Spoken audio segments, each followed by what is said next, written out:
মা বিড়ালটা রান্না করছিল আর ফোনে কথা বলছিল, পাশেই বাচ্চা বিড়ালটা খেলছিল।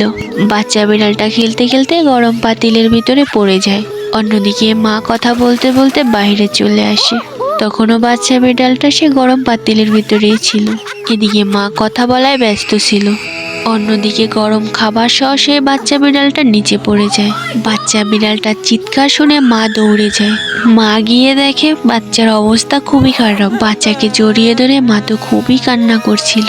মা বুঝতে পারে বাচ্চাটা তার জন্যই মারা গেছে, আর সেই জন্যই মা বিষাক্ত কিছু একটা খেয়ে ফেলে। খাওয়ার পরে মাও অজ্ঞান হয়ে পড়ে থাকে। ওই সময় দেখতে পাই বাবা বিড়ালটা চলে আসে বাহির থেকে। বাবা বিড়ালটা বাসায় এসে মা ও বাচ্চাকে কোথাও পাচ্ছিল না। সে বাড়ির এই অবস্থা দেখে তো চিৎকার করে। সে দ্রুতই অ্যাম্বুলেন্সে করে হসপিটালে নিয়ে যায়। ডক্টর অনেকটা কষ্ট করার পরেও মা ও বাচ্চাকে বাঁচাতে পারেনি। এই কথাটা বাবা বিড়ালটাকে জানানোর সাথে সাথেই বাবা বিড়ালটা অনেকটা কান্না করে।